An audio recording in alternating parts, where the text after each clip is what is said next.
Pemirsa, pengamat militer Salim Said memenuhi panggilan Presiden Joko Widodo di Istana Kepresidenan Jakarta. Usai melakukan pertemuan dengan Presiden, Salim Said menyatakan dirinya memberi masukan kepada kepala negara agar prajurit TNI tidak diizinkan menjalani tugas yang berada di luar fungsi dan perannya. Salim meminta reformasi TNI semakin ditegaskan bahwa menegaskan bahwa TNI tidak memainkan fungsi politik dan tidak terlibat dalam kegiatan sipil. Saya mengingatkan Bapak Presiden bahwa reformasi kita ini salah satu hasilnya adalah TNI kita tidak lagi memainkan peranan politik. Dia kembali menjadi profesional. Oleh sebab itu saya mengharap kepada Bapak Presiden agar mengingatkan aparat Bapak Presiden jangan merayu-rayu tentara untuk mengerjakan pekerjaan sipil. Misalnya merayu-rayu tentara untuk mengurus, menjaga stasiun, ya, menjaga penjara, menjaga airport. Itu kan sudah ada yang bertugas itu. Kerjakan loh tugas kalian. Harus bisa, jangan mengganggu tentara. Saya juga mengingatkan Bapak Presiden dengan hormat, dengan segala kerendahan hati, agar Bapak Presiden jangan membiasakan menggunakan pakaian militer, ya, sebab beliau itu sipil. Meskipun beliau sipil, menurut Undang-Undang Dasar, beliau pemegang kekuasaan tertinggi atas Angkatan Darat, Laut, dan Udara. Jadi dengan pakaian sipil pun tentara menghormati beliau. Dan beliau sangat senang dengan saran saya itu, karena saya mengatakan janganlah kita yang sudah berhasil reformasi TNI kita kembali lagi ke masa lalu tanpa. Mantan Ketua Mahkamah Konstitusi Mahfud MD menyoroti putusan Hakim Pra-Peradilan yang menyatakan penyidik Komisi Pemberantasan Korupsi KPK di luar kepolisian dan jaksa tidak sah. Mahfud menyatakan putusan pra-peradilan itu telah melampaui kewenangan hakim. Oleh karena itu, Mahfud MD mengusulkan kepada Presiden Joko Widodo untuk melakukan rekonsolidasi hukum acara pidana. Rekonsolidasi diharapkan bisa mengatur kembali aturan mengenai penyidik. Saya usul kepada Presiden agar melakukan rekonsolidasi hukum acara pidana untuk ditata kembali, diatur, ditegaskan menurut undang-undang itu sebenarnya apa yang dikehendaki. Apakah hukum-hukum khusus untuk hukum acara itu tidak boleh atau tidak? Menurut saya tetap harus boleh, karena dimanapun boleh penyidik sipil itu menurut bidangnya masing-masing. Peradilan militer itu penyidiknya bukan jaksa lah, bukan polisi lah, dan itu berlaku sudah puluhan tahun. Komnas HAM itu bisa menyidik, menyelidik, dan itu sudah berlaku. Itu lagi batal semua. Nah, oleh sebab itu saya mengusulkan ada perbedaan memandang hukum sebagai norma dan hukum sebagai peristiwa. Kalau hukum sebagai norma itu bukan diadili oleh pengadilan negeri, tapi diadili oleh Mahkamah Agung. Kalau hukum sebagai Mahkamah Konstitusi, kalau hukum sebagai norma. Tapi kalau hukum sebagai kasus, itu ya pengadilan. Wakil Presiden Yusuf Kala pun angkat bicara terkait insiden perkelahian melibatkan anggota TNI. JK menekankan perlunya penerapan disiplin bagi anggota TNI. JK mengingatkan anggota TNI untuk menghabiskan waktu rekreasinya dengan hiburan yang lebih bermanfaat dibandingkan mengunjungi bar. Sejak dulu kan itu pertama disiplin lah. Kalau selalu insidennya terjadi di kafe, berarti kan janganlah tentara disiplin lah. Ada waktunya hiburan yang tak usah pergi hiburan yang bar-bar gitu kan. Harus bertanggung jawab ya Pak ya? Hah? Iya, hiburan penting, tapi artinya hiburan rekreasi yang baik lah. Nanti jangan berkelahi pula di situ lah. Selamat malam pemirsa, dan Jen Kopassus telah menyampaikan permohonan maaf atas bentrokan yang melibatkan anggotanya dengan 17 personel TNI Angkatan Udara. Peristiwa itu menyebabkan 1 dari 4 anggota TNI Angkatan Udara yang terluka tewas. Saat ini proses hukum tetap berjalan dan diduga insiden antara 2 korps TNI itu terjadi akibat spirit de corps yang berlebihan. Apa yang salah dengan esprit de corps yang berlebihan? Lalu seperti apa baiknya pola pengawasan terhadap para tentara sehingga tidak mudah tersulut emosi? Kita akan mendiskusikan hal itu dengan narasumber kita yang sudah hadir saat ini. Dengan saya adalah Koordinator Bidang Penelitian Imparsial Gufron Mabrur, dan juga Nanti kita masih menunggu kehadiran Effendi MS Simbolon, anggota Komisi 1 DPR, dan juga Kepala Dinas Penerangan Angkatan Udara, Kadispen TNI AU, yaitu Marsma TNI Dwi Badarmanto. Baik pemirsa, sudah bersama saya Gufron Mabruri dari Imparsial. Mas Gufron, terima kasih bersama kami. Ya. Apa yang terjadi dengan tentara kita ini? Yang pasti ini kan bukan peristiwa yang pertama kali terjadi. Artinya kalau kita lihat ke belakang kan sebenarnya kan banyak peristiwa-peristiwa kekerasan yang melibatkan oknum anggota TNI. Tidak hanya antara TNI dengan anggota TNI, tetapi juga dengan Polri, bahkan juga yang dilakukan oleh oknum anggota TNI terhadap masyarakat.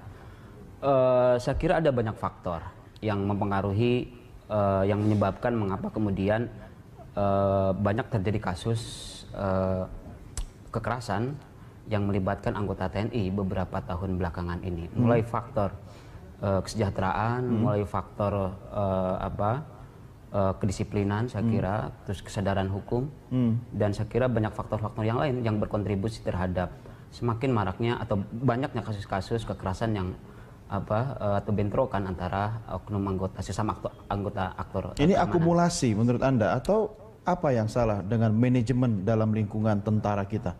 Yang pasti pertama saya kira saya kira faktor-faktor itu bisa dikaji secara lebih dalam ya, dievaluasi untuk dilakukan perbaikan. Pertama misalnya soal pengawasan terhadap prajurit di bawah yang saya kira ini dalam beberapa kasus memperlihatkan sejumlah persoalan, ya kan? Misalnya pertanyaan kenapa sih ada anggota TNI masuk ke tempat-tempat hiburan misalnya, ya kan? Atau berkeliaran di situ, atau dia masuk ke dalam kemudian itu ke tempat hiburan juga ngapain? Cari hiburan atau ngawal atau jaga atau apa gitu kan? Iya betul, karena ada faktor problem dalam hal disiplin, saya kira di situ yang saya kira menjadi penting untuk dibenahi ke depan. Oke, kita punya catatan, Mas Gufron, terkait dengan bentrokan yang melibatkan anggota TNI. Kita refresh sejenak, kita lihat tayangan grafis berikut ini. Tahun 2014 ini ada beberapa catatan kasus. Tanggal 20 November itu ada anggota Brimob Den C Polda Sumut tewas ditikam oleh anggota TNI. Sehari sebelumnya baku tembak antara personel Brimob Polda Kepulauan Riau dengan prajurit dari Batalion Infanteri 134. Kemudian tanggal 21 September ini ada 4 orang prajurit dari Batalion 134 Tuah Sakti ditembak oleh anggota Brimob dari Polda Kepulauan Riau. Dan di bulan Agustus ada bentrok anggota Brimob Cipanas Cianjur dengan prajurit TNI dari Batalion Armet Cianjur. Kita lihat grafik berikutnya pemirsa, ini data dari IPW atau Indonesian Police Watch ya. Dari tahun 2011 itu data paling bawah hingga tahun 2014 data terkini, jumlah bentrok antara TNI dan Polri mengalami kenaikan yang cukup signifikan. 2011 cuma ada 1 kasus dan di 2014 lumayan nih Mas Gufron angkanya 7 kasus. Ini yang muncul ke permukaan ya. Artinya kalau boleh nggak kita katakan ini seperti fenomena gunung es yang tidak terlihat di bawah itu bisa lebih banyak. Ya. Ini bagaimana nih? Ya, saya setuju bahwa itu bisa dilihat dipandang sebagai fenomena gunung es gitu ya. Artinya memang yang muncul ke permukaan yang terpublikasi yang tercover media aja gitu kan, media yang kemudian diketahui oleh publik ya seperti itu jumlahnya gitu tuh. Nah tapi di luar itu saya kira banyak kasus-kasus yang tidak terpublikasi gitu. Bahkan dalam catatan kita ya misalnya untuk kasus bentrokan antara oknum anggota TNI dengan Polri misalnya sepanjang dari tahun 2001 gitu ya yang terpublikasi setidaknya ada hampir terjadi sekitar 39 peristiwa. 39 peristiwa. Iya, betul. Setidaknya itu yang kita amati dari beberapa publikasi di media. Di luar itu saya kira banyak yang tidak tercover oleh media. Gitu. Selesai nggak semua kasus-kasus ini? Diselesaikan lewat mekanisme hukum kah atau? Ada yang selesai, artinya pelaku diproses secara hukum, dan saya kira ada kasus-kasus yang lain yang juga menjadi pertanyaan karena publik nggak tahu gimana proses penyelesaiannya, ya kan, tidak ada akuntabilitas yang jelas, kemudian juga transparansi juga tidak ada gitu, sehingga kemudian banyak kasus-kasus yang melibatkan bentrokan antar anggota aktor keamanan, proses penyelesaiannya tidak akuntabel dan tidak transparan gitu, publik nggak tahu ya kan. Bahkan untuk kasus yang yang kemudian si pelaku diproses secara hukum pun kita pertanyakan, karena seringkali hukuman yang diberikan kepada si pelaku karena ini sudah menyangkut pidana ya seringkali tidak maksimal, hukumannya sangat ringan gitu loh. Dengan ringan atau beratnya bagaimana Mas Gufron Anda mengukurnya? Apakah karena dia tentara dia harus lebih berat begitu? Saya kira gini kan, sesuai, artinya hukuman itu kan juga harus disesuaikan dengan tingkat kejahatan yang yang dilakukan oleh si pelaku gitu. Kalau sudah misal melakukan kekerasan kan sudah melakukan pidana, apalagi di situ ada hingga kemudian korban meninggal misalnya. Contoh misalnya kasus cebongan dulu ya kan. Kemudian dalam kasus terakhir juga kan ada anggota TNI AU yang kemudian juga meninggal. Dan saya kira itu melakukan satu tindak pidana, perbuatan pidana yang saya kira harus diproses hukum ya. Nah, masalahnya memang di sini. Nah, ini kan yang harus kasus-kasus ini kan juga salah satunya ya harus menjadi momentum bagi TNI, kemudian pemerintah dan juga DPR untuk melakukan reformasi sistem peradilan militer. Artinya kalau ini kita sepakati sebagai fenomena gunung es, harus ditemukan akar persoalannya kan? Betul. Tidak sekedar menyelesaikan kasus-kasus yang terungkap lewat media seperti sekarang ini. Nah, akar dari persoalan bentrokan antara aparat kita ini sebenarnya letaknya di mana? Kalau bicara soal kesejahteraan kan setiap tahun memang pemerintah atau tentara sendiri sudah berusaha melakukan upaya untuk meningkatkan kesejahteraan dari sisi apa yang mereka dapatkan, ya kan? Tapi kan bukan cuma soal itu saja. Mungkin ada hal-hal yang lebih ke psikologis yang tidak terlihat oleh pandangan mata orang awam seperti kita, seperti itu. Nah, kalau bicara, saya setuju bahwa proses penyelesaian kasus ini ya, karena ini bukan sekali dua kali, harus ada proses penyelesaian yang bersifat menyeluruh. Artinya akar persoalannya juga harus diselesaikan. Betul bahwa pelaku harus diproses hukum, ya kan? Diproses hukum sesuai dengan perbuatan yang dilakukan. Itu dampak akibat. Ya, tapi penyebabnya kan harus digali. Nah, untuk jangka panjang dan tentunya untuk mencegah kejadian ini tidak terulang lagi, penting untuk menyelesaikan akar persoalan tadi. Saya kira ada banyak faktor. Memang persoalan kesejahteraan itu ya bukan faktor satu-satunya. Ada faktor soal disiplin, saya kira yang dan ini juga kaitannya dengan soal pembinaan, ya kan? Yang saya kira ini penting untuk dilihat lagi, itu kan oleh otoritas di dalam TNI dan juga otoritas yang lain gitu ya. Kemudian juga soal kontrol terhadap terhadap prajurit misalnya. Kemudian hal lain yang juga penting seperti yang juga saya sampaikan adalah bagaimana penting juga untuk mendorong atau untuk mengembangkan sikap di kalangan prajurit TNI kesadaran terhadap hukum lah, saya kira. Yang ini juga penting untuk jadi catatan gitu loh. Iya, ini biasanya kalau kita sudah bicara kesatuan ya, tentara baik polisi ataupun tentara, ini esprit de corps-nya ini kan sangat kuat begitu kan. Tapi menerjemahkan semangat dalam korps ini yang mungkin terlalu berlebihan sehingga ada beberapa kasus terjadi. Saya akan ajak Anda dan pemirsa juga kita melihat grafis berikut ini, apa yang membuat kecenderungan TNI gampang bentrok. Ini adalah statement dari pengamat militer dari Unpad yaitu Muradi. Yang pertama diantaranya menyangkut jiwa korsa. Yang kedua yaitu menyangkut taliwang. Ini kan soal aset bisnis gitu kan. Bukan soal ayam taliwang dari Nusa Tenggara Barat ya. Kemudian berkaitan dengan inferioritas atau sikap rendah diri terutama secara ekonomi.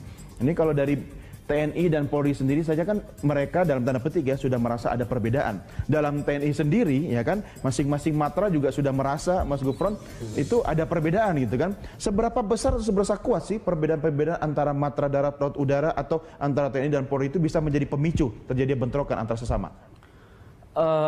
Saya kira faktornya bukan, kalau menurut saya bukan karena perbedaan misalnya ini matra darat gitu ya, kemudian ini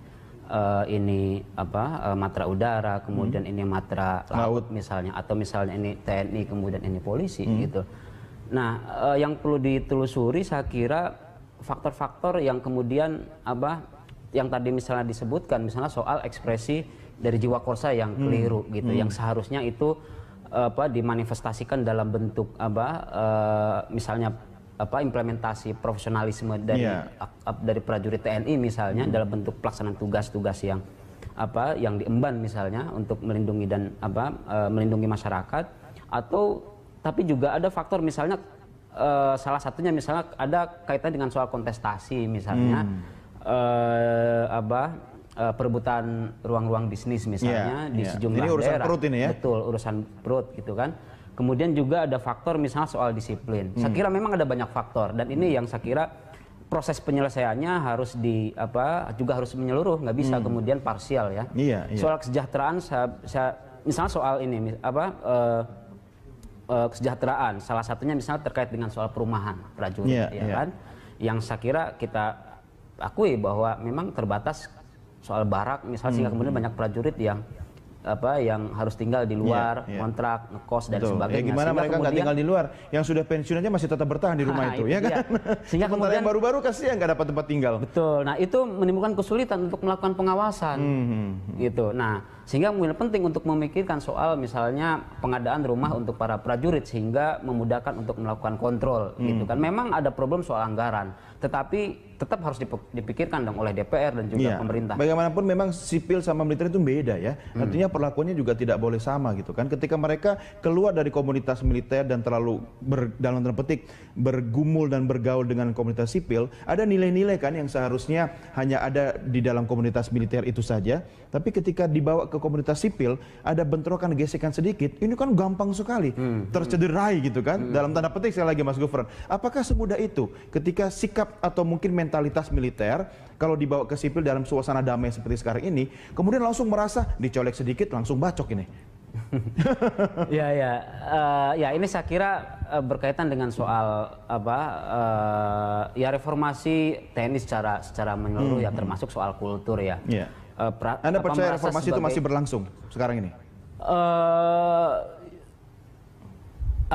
Saya kira ini menjadi agenda yang penting untuk didorong gitu loh, karena yang kita lihat kan cenderung terjadi stagnasi. Ada banyak aspek yang perlu untuk didorong, soal tadi bulan lalu soal saya sempat permil tanya ke misalnya, kemudian soal kultur kekerasan yang masih melekat misalnya di kalangan anggota aktor keamanan misalnya, itu bisa dilihat dari kasus-kasus kekerasan yang melibatkan mereka misalnya. Saya kira itu PR terkait dengan reformasi TNI yang saya kira menjadi penting untuk didesak ke depan gitu loh. Oke, baik. Mas Gufron, kita akan lanjutkan di segmen berikutnya. Kita break dulu dan pemirsa tetap bersama kami segera kembali sesaat lagi. Baik pemirsa, kita lanjutkan kembali diskusi kita malam hari ini, dan saya sudah terhubung melalui sambungan telepon dengan Marsikal Madya Dwi Badarmanto, Kepala Dinas Penerangan TNI Angkatan Udara. Pak Dwi, selamat malam Pak. Selamat malam Mas Doni. Ya, Pak Dwi, terima kasih sudah bergabung sama kami. Kami masih menunggu kehadiran Bapak di studio, Pak Dwi. Oke, ini berkejebak. Ya, Pak Dwi, ini bagaimana perkembangan terakhir? Untuk yang mana? Kasus Solo ya? Ya, betul, Solo. Oke, jadi proses hukum tetap masih berjalan, sedang berjalan, penyidikan sedang berjalan. Mudah-mudahan tidak memerlukan waktu yang lama bisa diselesaikan ini, Mas. Ya, apa ada informasi terbaru terkait dengan keterlibatan anggota dan mungkin masyarakat sipil dalam kasus ini, Pak Dwi? Sementara ini untuk masyarakat sipil tidak ada, yang jelas oknum lah, itu sudah oknum. Kemudian pimpinan Danjen Kopassus sendiri sudah mengakui bahwa ada anggotanya yang terlibat, dan itu sudah 7 orang dinyatakan sebagai terduga ya, masih tersangka ya. Yang penganiayaan. Artinya apa yang menjadi pemicu Pak Dwi sehingga ada aktivitas berkumpulnya para prajurit kita di sana, kemudian terjadi mungkin pandang-pandangan, cekcok, dan akhirnya saling baku hantam ini? Apa yang menjadi pemicu menurut analisa Anda? Saya tidak analisa, ini fakta bahwa pemicunya adalah karena senggol-senggolan aja di dalam kafe itu, Mas. Kenapa bisa saling senggol-senggolan ini, Pak Dwi? Apakah mereka sedang menikmati suasana musik atau sedang dalam aktivitas apa? Betul, informasi yang saya dapat itu baru ada nyanyi-nyanyi gitulah. Itu senggol, itu jam 22.00 itu sebenarnya masalah sudah selesai. Oke. Sudah selesai, tidak ada masalah gitu ya. Nah, kejadiannya itu sudah larut malam itu ya, udah ini orang-orang sudah pada pulang semua. Nah, 4 orang anggota TNI AU ini masih ada di situ. Begitu keluar terjadilah. Nah, ini sangat memprihatinkan sebenarnya, Mas. Iya. Pak Dwi, ini kan biasanya prajurit kita kalau lagi ada kesempatan luang itu sama-sama poco-poco atau melakukan gerakan nari prajurit itu senggol-senggolan juga nggak apa-apa, Pak. Jangan-jangan ada yang mabuk, Pak, di sana atau sedang dalam kondisi terpengaruh narkoba atau alkohol? Oh enggak, itu jauh dari itu. Belum ada indikasi itu. Ada belum tes nggak, Pak Dwi, ke arah situ? Ya? Ada tes atau diuji laboratorium terkait dengan prajurit ini kita? dalam penyidikan semuanya, Mas. Ini Denpom nanyakan misalnya permasalahan itu, apakah nanti dites secara ini untuk menentukan bahwa si tersangka maupun si pelakunya kayak seperti melakukan Mas, pelanggaran masalah obat-obatan, ini baru periksa, Mas. Jadi belum bisa dipastikan itu. Oke. Pak Dwi, ini kalau misalnya prajurit kemudian melakukan pelanggaran, langkah pertama yang harus dilakukan oleh prajurit atau mungkin komandannya itu seperti apa, Pak, selama proses upaya penyelidikan masih berlangsung? Ya, semua dipanggil, dikumpulkan gitu, Mas ya. Ya. Kebetulan prajurit yang menjadi korban ini adalah prajurit yang di luar dari Solo. Itu ada yang dari Jakarta, ada yang dari Madiun, bahkan ada dari Pekanbaru, karena mereka sedang reuni. Ya, kalau komandan satuan sudah ambil aksi, bahkan sebelum terjadi itu pun kan sudah ada larangan sebenarnya bahwa anggota TNI masuk di wilayah seperti itu gitu, Mas. Iya, tapi kan Pak, mereka sedang dalam kondisi kangen-kangenan atau reuni kan, walaupun mereka sedang reuni tapi kapasitas mereka sebagai prajurit tidak bisa dilepaskan begitu saja. Apakah ketika mereka dalam berseragam tidak boleh masuk ke tempat hiburan, atau dalam kondisi tidak berseragam pun selama menjadi prajurit aktif tetap tidak boleh masuk ke tempat hiburan seperti itu, Pak? Selama itu TNI, memang larangannya tidak boleh, Mas. Selama itu TNI, baik berseragam ataupun tidak, Pak, ya? Iya. Oke, jadi apakah bisa dikenakan pelanggaran juga terhadap prajurit kita ini? Iya, pasti akan dikenakan pelanggaran. Makanya ini ada penyidikan. Kalau itu sudah dinyatakan salah, ya akan diberikan sanksi oleh atasannya. Oke, lalu terhadap prajurit Kopassus yang berhadapan dengan prajurit TNI Angkatan Udara seperti apa? Kasusnya akan sama juga yang dilakukan dengan teman-teman di Angkatan Udara? Itu kewenangan Denpom itu yang akan menangani, Mas. Kami ada dari sisi TNI AU saja, tetapi kalau untuk yang Kopassus sudah kan ditangani oleh Denpom sekarang. Apa ada koordinasi, Pak Dwi, antara TNI Angkatan Udara dengan Kopassus terkait upaya penyelesaian masalah ini sehingga tidak memunculkan simpang siur atau mungkin ketimpangan antara angkatan? Kalau koordinasi sudah selalu dilakukan oleh Mas, di tingkat manapun selalu ada ya. Ini kan terjadi karena oknum saja. Kalau koordinasi TNI AU dengan TNI AD, TNI AD dengan TNI AD dan yang lain-lain kan berjalan dengan baik. Sebenarnya tidak ada masalah apa-apa, Mas, di level itu. Ini hanya oknum gitu. Ya.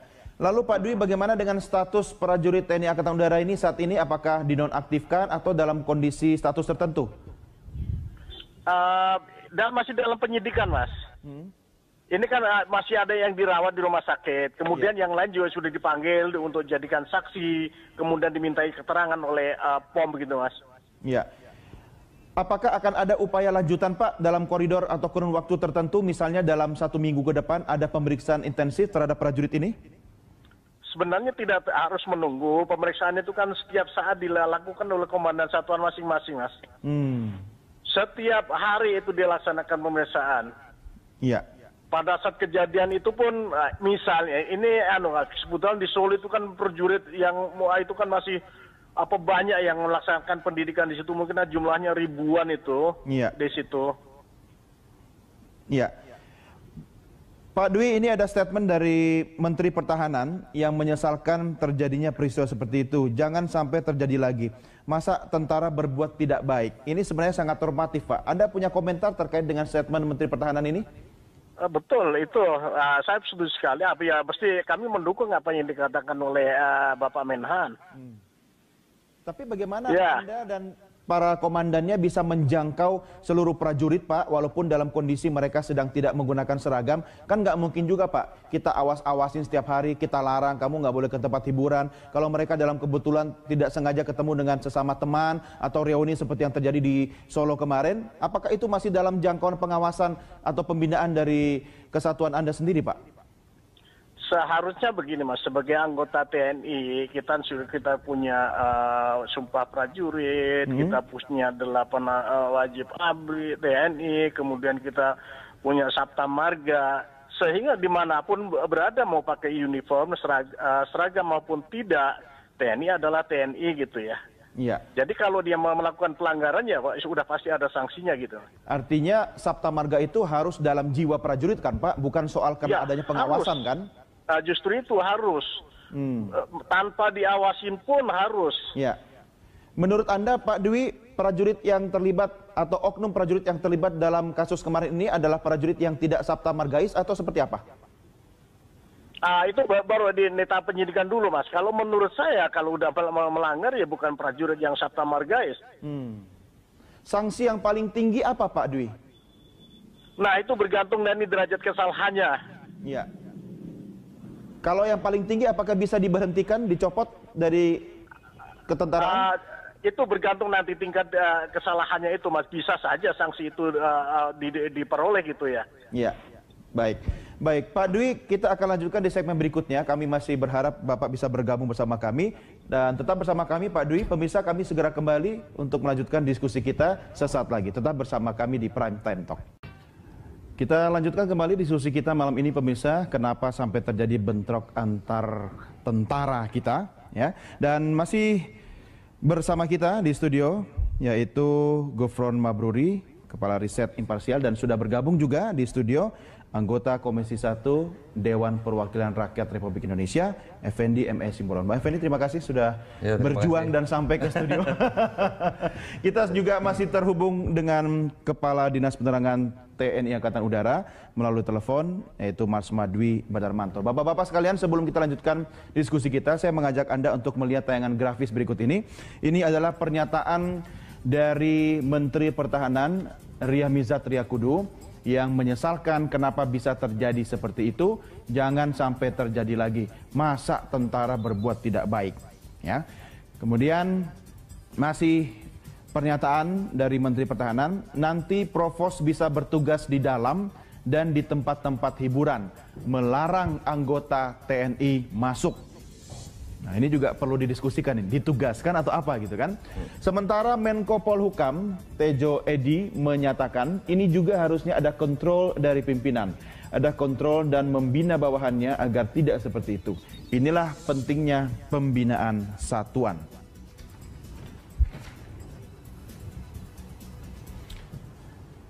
Ya baik, kita lanjutkan diskusi kita. Bang Effendi, kenapa tentara berantem sama tentara?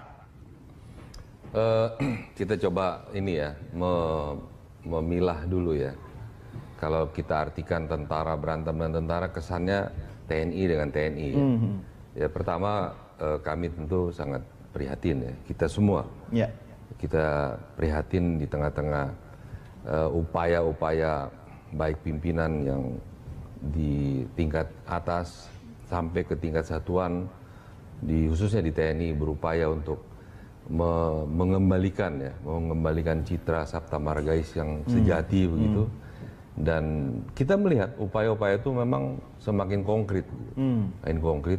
Ini bagian dari reformasi TNI, Mas? Iya. Di beberapa tahun terakhir ini pimpinan-pimpinan baik di Angkatan Darat, Angkatan Laut, Angkatan Udara, termasuk sampai ke satuan-satuan mereka, ada perbaikan yang sangat mendasar. Ya. Jadi masih di jalurnya menurut Anda, Bang? Oh, sangat, sangat. Oleh karenanya kita mari bukan tidak ingin membuka apa masalah yang terjadi di Sukoharjo yang lalu ya, tetapi mari kita juga batasi begitu, batasi permasalahannya ini adalah antara oknum prajurit yang notabene adalah dari Kesatuan Kopassus dan dari Kesatuan TNI Angkatan Udara, yang ketika mereka bertemu juga pada posisi yang bukan dalam kaitan mereka ingin berkelahi ya, tapi memang terjadi sanggong seperti itu ya, antara 18 prajurit Kopassus yang kemudian dalam proses selanjutannya ada tersisa 5-7 orang lah yang diduga ya, bahkan 3 orang yang diduga kuat untuk melakukan penganiayaan dan sebagainya, versus dari teman-teman prajurit dari TNI Angkatan Udara yang ketika itu melakukan acara reunian mereka, ya kan? Nah, oleh karenanya kalau kita lihat apakah kemudian ini merepresentasikan kesatuannya, saya kira jawabannya tidak. Ya, baik kesatuan grupnya, apalagi kesatuan Kopassusnya sendiri. Tapi soal esprit de corps yang berlebihan bisa tampak nggak pada saat ini tidak ada esprit de corps. Ini agak berbeda dengan peristiwa Cebongan ya. Ya itu kan tampak ada upaya untuk superioritas ya. Ya begitu ya. Nah ini kita lihat baru saja April yang lalu peringatan 63 tahun Kopassus, kita melihat bagaimana Danjen Kopassus yang begitu, saya kira begitu rendah hati ya. Dia melakukan upaya pertemuan rekonsiliasi antar anak-anak bangsa yang dulu berseteru karena perbedaan politik negara, politik negara. Kemudian Kopassus berada di depan untuk melakukan bela negara. Kemudian setelah negara tidak menyatakan lagi mereka musuh, mereka akhirnya merangkul dan itu tidak mudah. Tapi Bang Effendi, statement Anda tadi kan bukan mengamini bahwa kalau prajurit atau oknum prajurit yang bergesekan wajar ada berkelahi seperti itu kan? Nah, ini kan bisa terjadi pada siapa saja, kebetulan memang prajurit gitu. Oleh karenanya, saya mengingatkan bahwa Kopassus kan ribuan prajuritnya, ya. Oleh karenanya, apa yang dilakukan oleh prajurit-prajurit muda yang memang mungkin masih berjiwa darah muda ya, ya karena mungkin juga gejolak yang begitu tinggi, di samping juga atau ditambah dengan kurang disiplinnya, ya mereka disiplin, pengawasan juga, kesetiaannya kepada Sabta Marga dan juga loyalitas kepada korpsnya, ini membuat mereka akhirnya bias begitu ya.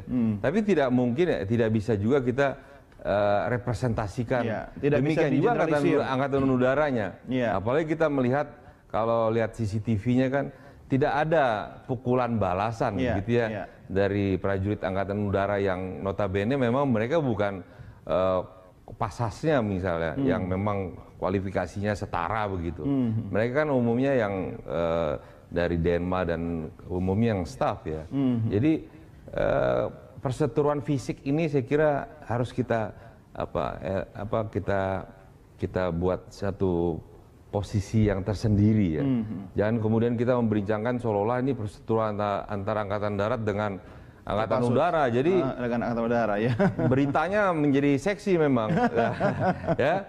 Kita yakin bahwa masing-masing pimpinannya termasuk kepala stafnya juga akan mengedepankan ini penegakan hukum ya. Karena kalau melihat kita hukum pidana tentara sendiri kan sudah mengatur. Ya, jadi kita mendengar dan kita yakin semua pimpinan teras di Kopassus, di Angkatan Darat maupun di Angkatan Udara menyerahkan sepenuhnya kepada jalur hukum militer. Ini harus selesai. Artinya begini, sebelum Bang Effendi nyampe studio kita juga sempat diskusi. Jadi Mas Gufron, ini kan seperti fenomena gunung es begitu kan.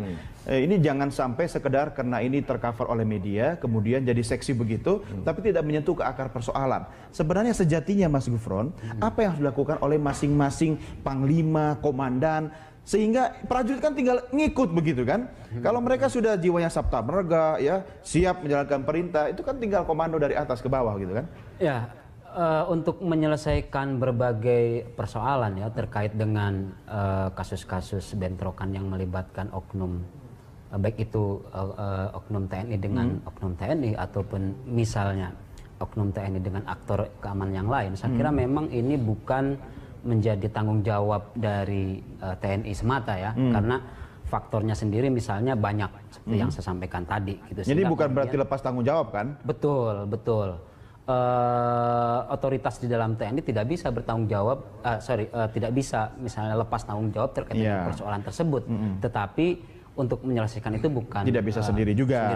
Ada pemerintah misalnya presiden, kemudian juga Kementerian Pertahanan di situ dan juga DPR sendiri, misalnya Komisi 1 gitu. Tapi saya kira gini, Mas Gufron, ini kita kan menyeretnya kan persoalan seolah-olah persoalan institusi yang antar institusi ya. Ini kita ini coba, kita bukan mengeliminir ya, bukan meminimalisir, tetapi faktanya memang terjadi bentrok.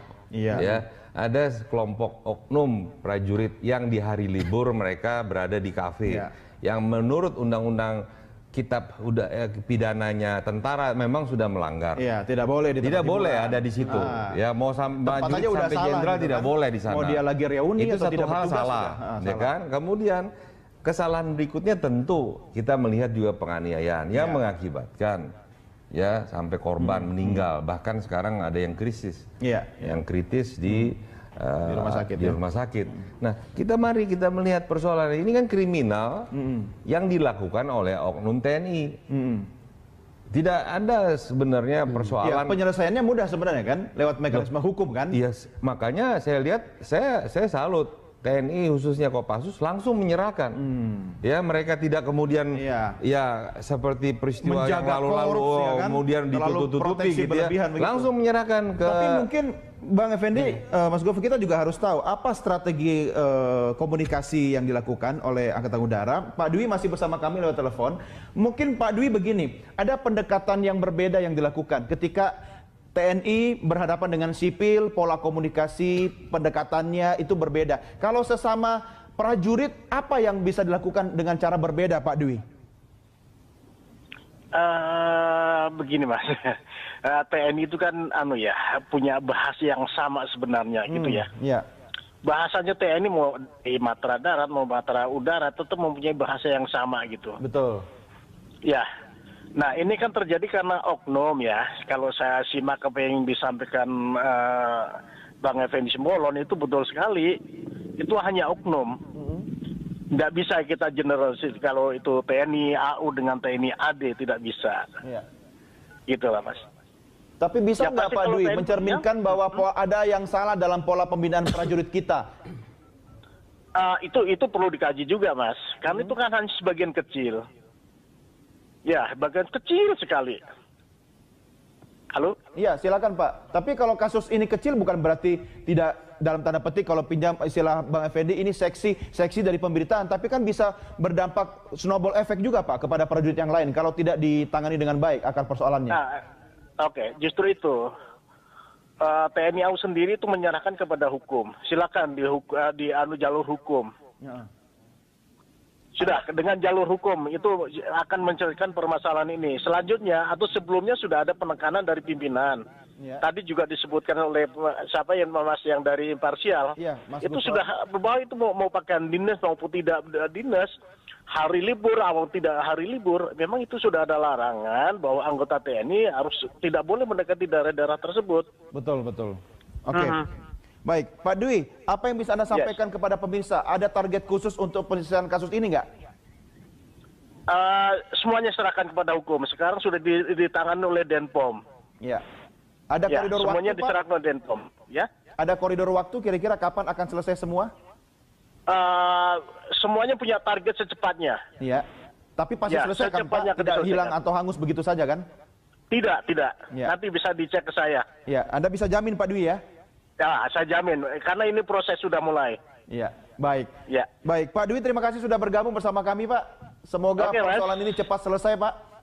Oke Mas Doni, terima kasih. Terima kasih, selamat malam. Salam hormat buat semuanya. Ya, baik, selamat malam. sudah bersama kita Kepala Dinas Penerangan Angkatan Udara, Mas Madwi Badarmanto. Bang Effendi, Mas Gufron, ini harus selesai ya. Kalau tidak selesai, nanti akan muncul berita-berita seksi yang lain, tapi tidak menyentuh ke akar persoalan gitu kan. Bagaimana Anda mensikapi soal ini, Bang? Jadi begini, bukan hanya kita, para pimpinan termasuk seluruh prajurit dan keluarganya pun mereka yang paling berkepentingan agar ini bisa dibawa ke pengadilan militer. Tuntas gitu ya, kan? bukan menyelesaikan kemudian seolah-olah stigma zaman dulu ya, selesaikan kemudian secara adat begitu ya. Di bawah meja. Ya, ini semua political will dari baik Kepala Tapi semangat menyelesaikan persoalan bukan balas dendam kan?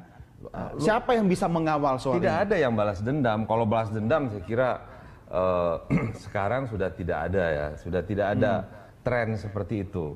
Ya, ini sekarang Artinya setiap prajurit siapapun dia, karena apapun ya, kemudian tersangka oleh sebuah kasus seperti ini, itu mereka akan diantarkan ke pengadilan. Ya. Dan biarlah nanti para hakim militer yang memutuskan. Ya, kita harus menghormati pengadilan ya, militer. apakah mereka akan nanti dikenakan sanksi apa, dipecat dan sebagainya. Ya. Karena tidak ada kewenangan dari komandan atau pimpinan. Betul. Kewenangannya itu hampir sama seperti kita sipil. Di pengadilan sipil juga sama. Iya, hanya mereka ada kitab hukum pidananya sendiri, pidana tentara yang mengatur pasal-pasal mengenai Ini sebenarnya begini, mungkin Mas Gufron, kalau kita melihat dari perspektif yang berbeda, ini kan ada potensi yang sungguh dahsyat luar biasa dari tubuh prajurit kita, begitu kan? Apa kita kena kurang perang aja kali ya? Kalau perang Amerika itu bikin perang di mana-mana, bukan di negaranya loh, Bang, ya kan? Jadi tentara itu ada kerjaan gitu kan? Zaman Pak Harto ada ABRI masuk desa. Lah sekarang mereka bingung mau ngapain? Negara sudah damai gitu kan, tentram. Akhirnya energi yang oke ini senggol sedikit, wah langsung marah. Ada analisa soal itu nggak? Ya, saya kira ya tugas tentara ya setiap harinya melakukan latihan dan latihan. Betul, mereka memang dibentuk untuk itu begitu kan, bukan dalam kondisi damai begitu kan. Artinya meskipun kemudian hari ini artinya dalam kondisi damai, kemudian juga tidak ada ancaman militer yang harus ditangani oleh TNI misalnya, itu kan tidak kemudian menjustifikasi bahwa prajurit TNI, oknum prajurit TNI kemudian melakukan satu tindakan yang di luar fungsi dan tugasnya ya, apalagi kemudian itu ujungnya perbuatan pidana misalnya.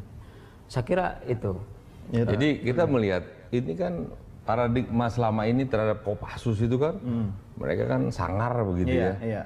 Dan saya lihat ketika dipimpin oleh Mayor Jenderal Doni ya, belum 1 tahun sudah berani secara evolusi itu ya, dari 3M menjadi 3S gitu ya, ya dari kemarin sapa, senyum, salaman gitu ya, dan ini sedang ongoing proses gitu.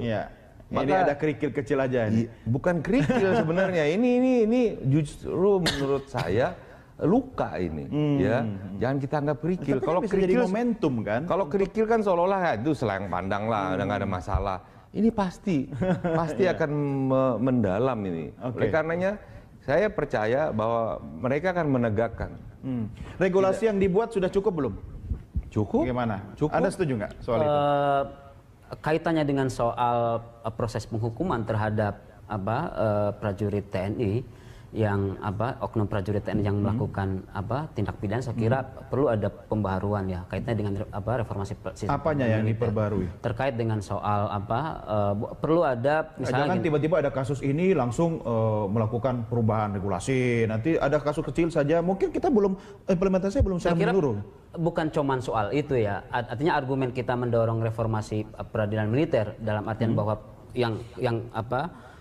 bahwa oknum anggota TNI yang melakukan tindak pidana secara ideal kan dia seharusnya kemudian diadili di pengadilan umum, bukan kemudian militer, kecuali misalnya kaitan dengan soal disiplin gitu.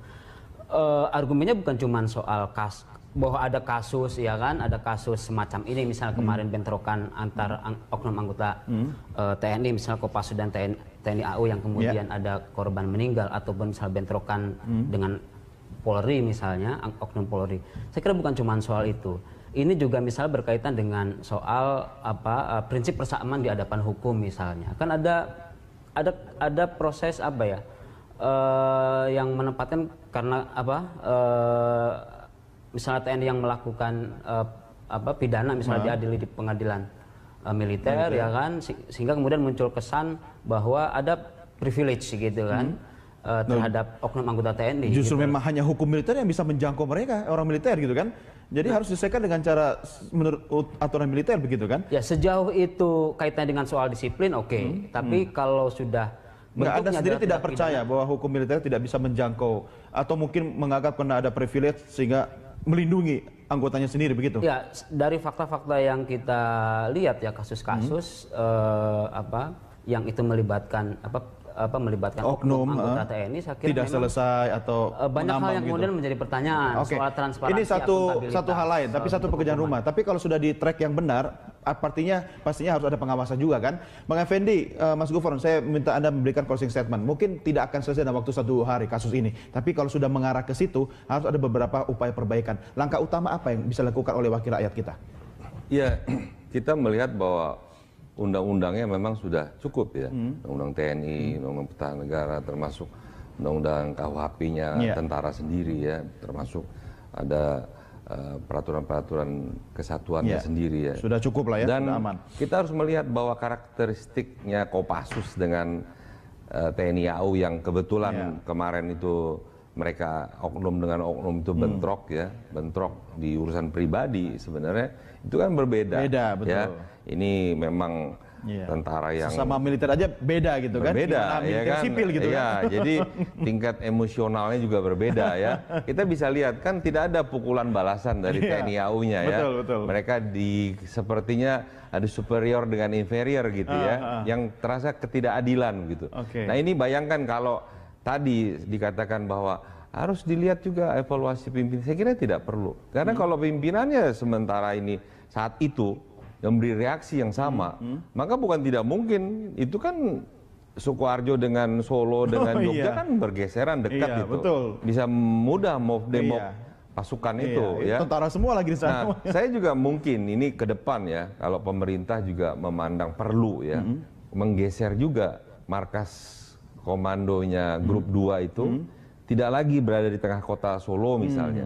Dia bisa mungkin agak keluar. Ya, itu kan memang sekarang. Dulu kan memang sebenarnya agak keluar gitu kan. Tapi karena penduduk makin padat, jadi dia masuk dalam kota. Gitu. Oke, singkat aja Mas Gufron, singkat. Kita mau closing nih. Saya kira gini, karena ini peristiwa ini bukan sekali 2 kali terjadi, ya kan berarti kan ada persoalan serius yang perlu diperbaiki, dikoreksi. Solusinya? Iya. Nah, saya kira untuk jangka panjang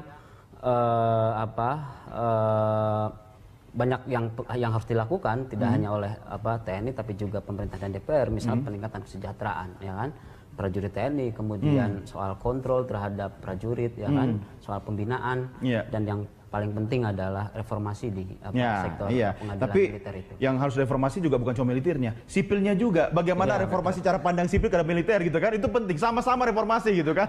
Saya harus akhiri sampai di sini. Mudah-mudahan ini akan selesai ya. Bang Effendi, terima kasih. Tugas Anda tambah banyak lagi mengawasi biar proses ini berjalan sesuai dengan